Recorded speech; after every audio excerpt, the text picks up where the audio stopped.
ಮತ್ತೊಮ್ಮೆ ಈಗ ಒಂದು ನಿಮಿಷ ನಿಮಿಷ 299 ಬಂದು 300 ದಾಟ್ಲಿಲ್ಲ ಅಂತಂದ್ರೆ ಆ ಒಂದು ನಿಮ್ಮಿಂದ ಹೋಯ್ತು ಬಿಜೆಪಿಗೆ ಅಂತ ಭಾವಿಸ್ಬೋದಾ ಹೇಳ್ತೀರಾ? ಹಾಸನದಿಂದ ಇಲ್ಲ, ಖಂಡಿತ ನೋಡಿ, ಇನ್ನೂ ಕೂಡ ಡಿಕ್ಲೇರ್ ಆಗಬೇಕು, ಆಗುತ್ತೆ ಖಂಡಿತ. ಈಗ ನೀವು ನೋಡಿದ್ದೀರಾ JDS ಮೈತ್ರಿಯಿಂದಾನೆ ಇವತ್ತು ಬಲ ಕಾಂಗ್ರೆಸ್. ನನ್ನ ಪ್ರಶ್ನೆ 295 300 ಹತ್ರ ಬರಲ್ಲ, 299 ಬರುತ್ತೆ. ಒಂದು ಇವ್ರು ಅಲ್ಲಿ ಗೆದ್ದಿದ್ರೆ 300 ಬರ್ತಿತ್ತು ಅಂತೇಳಿ ಹಜೂರ್ ಜವಾಬ್ದಾರಿ ತಗೊಂತಾರ ಅಂತೇಳಿ ಹೇಳಿ ಮೇಡಮ್. ಇಡೀ 2 ದಶಕ 20 ವರ್ಷದಿಂದ ರೈಟ್. ಯದುವೀರ್ ಅವರು ಒಂದ್ ನಿಮಿಷ. ಯದುವೀರ್ ಅವರು ನೇರ ಸಂಪರ್ಕದಲ್ಲಿ. ಸರ್ ನಮಸ್ಕಾರ, ಧ್ವನಿ ಕೇಳಿಸ್ತಾ ಇದೆಯಾ? ಕಂಗ್ರಾಚುಲೇಷನ್. ಮೊದಲನೇದಾಗಿ ಗೆಲುವಿನ ವಿಶ್ವಾಸ ನಾನು ನಿಮ್ಮ ಇಂಟರ್ವ್ಯೂ ಮಾಡಕ್ ಬಂದಾಗ್ಲೇನೆ ವ್ಯಕ್ತಪಡಿಸಿದ್ರಿ, ಬಟ್ ಮಾರ್ಜಿನ್ ಬಗ್ಗೆ ಮಾತನಾಡಿ. ಎಷ್ಟು ಖುಷಿ ಕೊಟ್ಟಿದೆ ಗೆಲುವಿನ ಅಂತರ? ಮೊದಲನೇದಾಗಿ ನಿಮ್ಮೆಲ್ಲರೂ, ನಮ್ಮ ಮಾಧ್ಯಮದ ಮಿತ್ರರು, ವಿಶೇಷವಾಗಿ ನಮ್ಮ ರಿಪಬ್ಲಿಕ್ ಟಿವಿ ಹಾಗೂ ನಿಮ್ಮ ಮೂಲಕ ನಿಮ್ಮ ವೀಕ್ಷಕರಿಗೆ ಎಲ್ಲರಿಗೂ ನನ್ನ ಹೃತ್ಪೂರ್ವಕವಾದ ಧನ್ಯವಾದಗಳು. ಇವತ್ತಿನ ವಿಜಯ ಬರೀ ನಂದಲ್ಲ, ನಮ್ಮ ಎಲ್ಲ ರಾಜ್ಯದ ಪಕ್ಷದ ಎಲ್ಲ ಮುಖಂಡರು, ನಮ್ಮ ಸ್ಥಳೀಯ ಎಲ್ಲ ಮುಖಂಡರು, ಕಾರ್ಯಕರ್ತರು ಹಾಗೂ ಕೇಂದ್ರದಲ್ಲಿ ನಾಯಕರು ನೀಡಿರುವಂಥ ಸಹಕಾರ, ಅದರಿಂದ ಇವತ್ತು ವಿಜಯ ಆಗಿದೆ. ಮತ್ತು ಇಲ್ಲಿ ಮೈಸೂರು ಹಾಗೂ ಕೊಡಗುವಿನ ಎಲ್ಲ ಜನರು ನಮಗೆ ಕೊಟ್ಟಿರುವಂಥದ್ದು ಬೆಂಬಲ ಇವತ್ತು ಅದರ ವಿಜಯ. ಮತ್ತು ನಮ್ಮ ತಾಯಿ ಚಾಮುಂಡೇಶ್ವರಿಯ ವಿಜಯ ಹಾಗೂ ಅಯೋಧ್ಯ ಬಾಲರಾಮನ ವಿಜಯ. ಅಷ್ಟು ಹೇಳ್ತಾ ಇವತ್ತು ಈಗ ನಾನು ನೋಡ್ತಿರೋ ಹಾಗೆ ಸುಮಾರು 1,33,000 ಚಿಲ್ಲರೆಯಷ್ಟು ಮತಗಳ ಲೀಡಲ್ಲಿ ನಮಗೆ ಜನರು ಗೆಲ್ಲಿಸಿದ್ದಾರೆ. ಅತ್ಯಂತ ಸಂತೋಷದ ವಿಷಯ. ಎಲ್ಲರಿಗೂ ನಾನು ಹೃತ್ಪೂರ್ವಕವಾದ ಧನ್ಯವಾದಗಳನ್ನು. ಮುಖ್ಯಮಂತ್ರಿ ಸಿದ್ದರಾಮಯ್ಯ ಅವರ ತವರು ಕ್ಷೇತ್ರ ಬಹಳ ವೈಯಕ್ತಿಕವಾಗಿಯೂ ಕೂಡ ಅವರಿಗೆ ಇಂಪಾರ್ಟೆಂಟ್ ಆಗಿತ್ತು ಆ ಕ್ಷೇತ್ರದಲ್ಲಿ ರಿಟೇನ್ ಅಥವಾ ತಮ್ಮ ಪಕ್ಷದ ಅಭ್ಯರ್ಥಿಯನ್ನ ಗೆಲ್ಲಿಸಿಕೊಳ್ಳೋದು. ಹೌದು, ಬಹಳ ಒಳ್ಳೆ ಸ್ಪರ್ಧೆ ಮಾಡಿದ್ದಾರೆ, ಬಹಳ ಕಠಿಣವಾಗಿ ಸ್ಪರ್ಧೆಯನ್ನು ಮಾಡಿದ್ದಾರೆ. ಸೊ ನಮಗೂ ಬಹಳ ನಾವು ಏನು ಲಘುವಾಗಿ ತಗೊಳ್ಳಿಲ್ಲ ಚುನಾವಣೆ. ಎಲ್ಲ ಕಡೆನೂ ಕೂಡ ನಾವು ಪ್ರಚಾರವನ್ನು ಮಾಡಿದ್ದೀವಿ. ಆದಷ್ಟು ಬಹಳ ಕಡಿಮೆ ಸಮಯದಲ್ಲಿ ಇಡೀ ಕ್ಷೇತ್ರಕ್ಕೆ ನಾವು ಒಂದು ರೀತಿಯ ಟೂರ್ ಅನ್ನು ಮಾಡಿದ್ದೀವಿ. ಸೊ ಅದಕ್ಕಾಗಿ ಅದರ ಪ್ರತಿಫಲ ಇವತ್ತು ನಮ್ಗೆ ಕಾಣ್ತಾ ಇದೆ. ಈಗ ಸಂಸದರಾಗಿ ಉಳಿತಾರಾ ಮಹಾರಾಜರು ಅಥವಾ ಮಿನಿಸ್ಟರ್ ಆಗ್ತಾರಾ ಅನ್ನೋ ಚರ್ಚೆ ಕೂಡ ಪ್ರಾರಂಭ ಆಗುತ್ತೆ. ಇದು ಸದ್ಯದಲ್ಲಿ ನಮ್ಮ ಧ್ಯಾನ ಇರೋದು ಬರೀ ಇವತ್ತಿನ ಗೆಲುವ ಮೇಲೆ, ಇವತ್ತಿನ ವಿಜಯದ ಮೇಲೆ. ನಮ್ಮ ಪಕ್ಷದ ಎಲ್ಲ ಕಾರ್ಯಕರ್ತರು ಹಾಗೂ ಪಕ್ಷದ ಎಲ್ಲ ಮುಖಂಡರ ಜೊತೆಗೆ ಈ ಒಂದು ದಿನ ಒಂದು ಆಚರಣೆ ಮಾಡುವಂತದ್ದು ಸಂದರ್ಭ ನಮ್ ಧ್ಯಾನ ಇರೋದು ಅದಷ್ಟ ಮೇಲೆನೆ. ಅವ್ರಿಗೆಲ್ಲರಿಗೂ ಧನ್ಯವಾದಗಳನ್ನು ಹೇಳಬೇಕಾಗಿದೆ. ಕಾಮನ್ ಮ್ಯಾನ್ ಆಗಿ ಟೀ ಕುಡ್ದದ್ದು ಹಾಗೆ ಕಾಫಿ ಕುಡ್ದದ್ದು ಕೇವಲ ಚುನಾವಣಾ ಪ್ರಚಾರಕ್ಕೆ ಮಾತ್ರನಾ ಅನ್ನೋ ಪ್ರಶ್ನೆ ಕೂಡ ಇತ್ತು ಯದುವೀರ್ ಅವರೇ, ಅಥವಾ ಈಗಲೂ ಕೂಡ ಸಂಸದನಾಗಿ ಜನರ ಸಂಪರ್ಕದಲ್ಲಿ ಇರ್ತಾರಾ ಅನ್ನೋ ಪ್ರಶ್ನೆ ಇದೆ. ನೀವ ನಮ್ಮನ್ನ ಇಂಟರ್ವ್ಯೂ ಮಾಡಿದ ಸಮಯದಲ್ಲೇ ಹೇಳ್ದೆ, ಇದೆಲ್ಲ ನಾನು ಸ್ವಾಭಾವಿಕವಾಗಿದ್ದೀನಿ. ಆವಾಗ ಕ್ಯಾಮ್ರಾ ಇರ್ಲಿಲ್ಲ, ಅಷ್ಟೇ ಇರೋದು ವ್ಯತ್ಯಾಸ. ಚುನಾವಣೆ ಸಮಯದಲ್ಲಿ ಒಂದು ಹೆಚ್ಚಾಗಿ ನನ್ನ ಹಿಂದೆ ಕ್ಯಾಮ್ರಾ ಫಾಲೋ ಮಾಡ್ತಾ ಬಂದಿತ್ತು ಅಷ್ಟೇ. ಅದ್ ಬಿಟ್ರೆ ನಾವು ಸ್ವಾಭಾವಿಕವಾಗಿದ್ದೀವಿ. ಜನರಿಗೆ ನಾವು ಸಿಕ್ಲೇಬೇಕು. ಸಂಸದನಾಗಿ ಏನೇನು ಯಾವ ರೀತಿ ಕರ್ತವ್ಯವನ್ನು ವಹಿಸಬೇಕಾಗಿದೆ, ಯಾವ ರೀತಿ ಕ್ರಮವನ್ನು ತಗೋಬೇಕಾಗಿದೆ, ಅದೇ ರೀತಿ ನಾವು ತಗೋತೀವಿ. ಈ ಮೈಸೂರು ಕೊಡಗು ಕ್ಷೇತ್ರಕ್ಕೆ ಸಂಬಂಧಪಟ್ಟಂತೆ ಪ್ರವಾಸೋದ್ಯಮದ ಬಗ್ಗೆ ಬಹಳಷ್ಟು ಆಸಕ್ತಿ ನಿಮಗಿತ್ತು, ಒಂದಷ್ಟು ಹಂಚಿಕೊಂಡಿದ್ರಿ ಕೂಡ. ಅಭಿವೃದ್ಧಿ ಅನ್ನೋದು ಟೂರಿಸಂ ಸುತ್ತ ಹೇಗಾಗಬಹುದು ಅಂತ ಹೇಳಿ, ಇದರ ಜೊತೆಗೆ ಮತ್ತೇನಾದ್ರೂ ಆಡ್ ಆನ್ ಆಗಿದೆಯಾ ಕ್ಷೇತ್ರದ ಅಭಿವೃದ್ಧಿ ವಿಚಾರದಲ್ಲಿ? ಈ ಚುನಾವಣಾ ಪ್ರಾಸೆಸ್ ಸಂದರ್ಭದಲ್ಲಿ ಸಾಕಷ್ಟು ಜನರನ್ನ ಭೇಟಿ ಆಗಿರ್ತೀರಿ, ಒಂದಷ್ಟು ಡಿಮಾಂಡ್ಗಳು ಕೂಡ ನಿಮ್ ಕಿವಿಗೆ ಬಿದ್ದಿರತ್ತೆ. ಹಲವಾರು ಕಡೆ ಹೋಗುವಾಗೆಲ್ಲ ಮನವಿ ಪತ್ರಿಕೆಗಳನ್ನು ಸಲ್ಲಿಸಿದ್ದಾರೆ. ಬರೀ ಪ್ರವಾಸೋದ್ಯಮಕ್ಕೆ ಸೇರಿರಲ್ಲ, ಹಲವಾರು ಕ್ಷೇತ್ರದಲ್ಲಿ ಬೇಕಾದಷ್ಟು ಸಮಸ್ಯೆಗಳಿದಾವೆ. ಅದೆಲ್ಲಾನು ಪರಿಹರಿಸೋದು ಕರ್ತವ್ಯ ನಮ್ಮ ಮೇಲಿದೆ. ಇವಾಗ ಸಂಸದ ಒಂದು ಜವಾಬ್ದಾರಿ ಅಥವಾ ಸಂಸದಲ್ಲಿರೋ ಎಲ್ಲ ಏನು ರೆಸ್ಪಾನ್ಸಿಬಿಲಿಟಿಗಳು ಏನೇನು ಇದಾವೆ ಅದರ ಮೂಲಕ ನಾವು ಆದಷ್ಟು ಸಮಸ್ಯೆಗಳನ್ನು ಪರಿಹರಿಸ್ತಾ ಮುಂದುವರಿತೀವಿ. ಹೌದು, ಪ್ರವಾಸೋದ್ಯಮ ಮೈಸೂರಿಗೆ ಬಹಳ ಮುಖ್ಯ.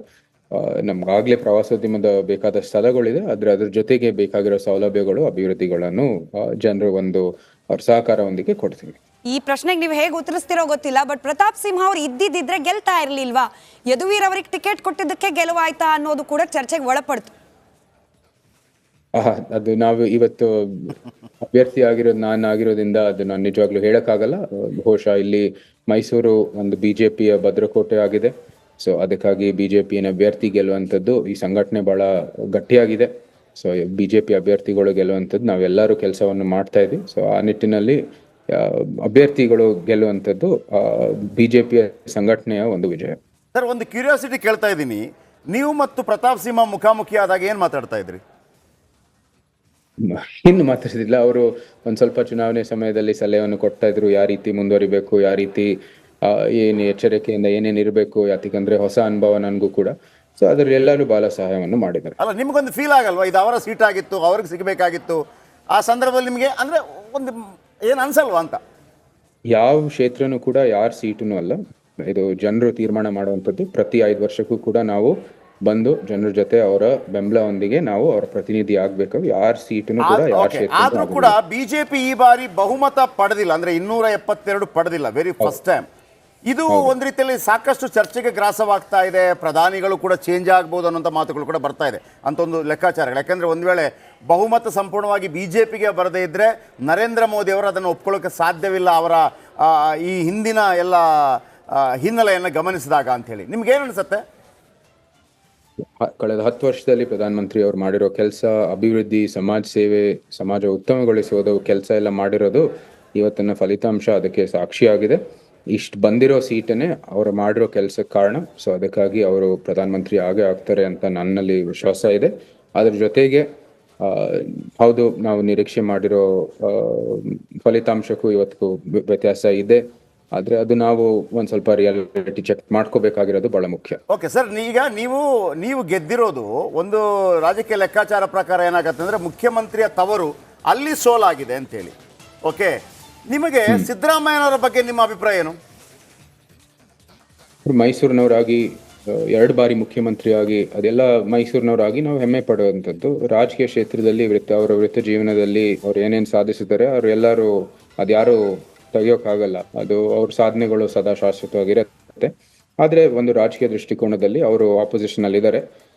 ನಾವು ನಮ್ಮ ಕೆಲಸ, ನಮ್ಮ ಅಭಿವೃದ್ಧಿ ಕೆಲಸ, ನಾವೇನು what we bring to the table ಅಂತ ನಾವು ಚರ್ಚೆ ಮಾಡಿರೋದು. ಸೊ ಆ ನಿಟ್ಟಿನಲ್ಲಿ ನಾವು ಕೆಲಸವನ್ನು ಮಾಡಿದ್ದಾರೆ. ಸೊ ಅದು ಜನರು ಅದಕ್ಕೆ ಸ್ಪಂದಿಸಿದ್ದಾರೆ. ನೀವು ನೆಕ್ಸ್ಟ್ ಸಿಗಬೇಕು ಅಂತಂದ್ರೆ ಅರಮನೆಗೆ ಬರಬೇಕಾ? ಎಲ್ಲಿ ಸಿಗ್ಬೇಕು? ನೀವು ಎಲ್ಲಿ ಸಿಗ್ತೀರಿ? ನೀವು ನಾನು ಆಫೀಸಲ್ಲೂ ಸಿಗ್ತೀನಿ, ನಿಮ್ಗೆ ಬೇಕಾದ್ರೆ ಅರಮನೆಯಲ್ಲೂ ಸಿಗ್ತೀನಿ, ಎಲ್ಲಿ ಬೇಕಾದ್ರೂ ಸಿಗ್ತೀನಿ. Thank you very much. ಕಡೆದಾಗಿ ಕಾವೇರಿ ವಿಚಾರಕ್ಕೆ ಸಂಬಂಧಪಟ್ಟಂತೆ ಬಹಳಷ್ಟು ನಿರೀಕ್ಷೆ ಇದೆ. ಸಂಸತ್ನಲ್ಲಿ ಬಿಜೆಪಿಯ ಹಿಂದಿನ ಸಂಸದರು ಹೆಚ್ಚು ಮಾತನಾಡಲಿಲ್ಲ ಅನ್ನೋ ಅಪವಾದ ಕೂಡ ಇತ್ತು. ಯದುವೀರ್ ಅವರ ಮೇಲೆ ಬಹಳ ಅಭೂತಪೂರ್ವವಾದಂಥ ಜಯವನ್ನು ತಂದುಕೊಟ್ಟಿದ್ದಾರೆ. ಇತಿಹಾಸದಲ್ಲಿ ಒಂದು ಏನು ದೇವೇಗೌಡರ ಕುಟುಂಬನ ಇಲ್ಲಿ ಸೋಲ್ಸೋಕ್ಕಾಗೋದಿಲ್ಲ ಅಂತಕ್ಕಂಥ ಭಾವನೆ ಏನಿತ್ತು ಅದನ್ನು ತಡೆದಾಕಿ ಇವತ್ತು ಜಯವನ್ನು ಗಳಿಸಿದ್ದೇವೆ. ಜನ ಆಶೀರ್ವಾದ ಮಾಡಿದ್ದಾರೆ. 25 ವರ್ಷಗಳ ತದನಂತರ ಜನ ಆಶೀರ್ವಾದ ಮಾಡಿದ್ದಾರೆ.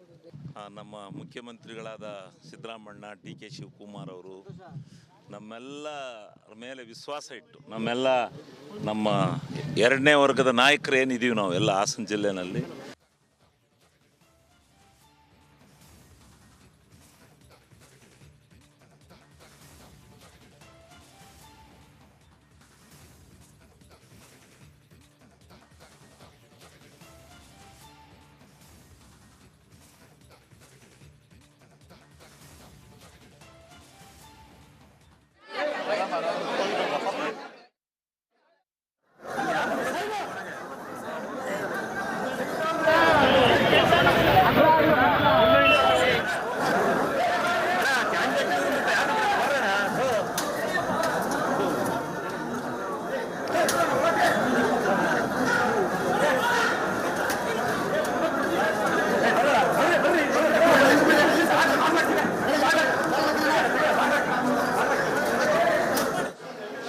ಸಂಪೂರ್ಣವಾಗಿ ಬಹುಮತನ ಪಡೆದಿರ್ತಕ್ಕಂಥದ್ದು. ಕ್ಷೇತ್ರಗಳಲ್ಲೇ ಭಾರತೀಯ ಜನತಾ ಪಾರ್ಟಿ ಮತ್ತು NDA ಮಿತ್ರಕೂಟ ಮುನ್ನಡೆಯನ್ನು ಸಾಧಿಸಿರ್ತಕ್ಕಂಥದ್ದು.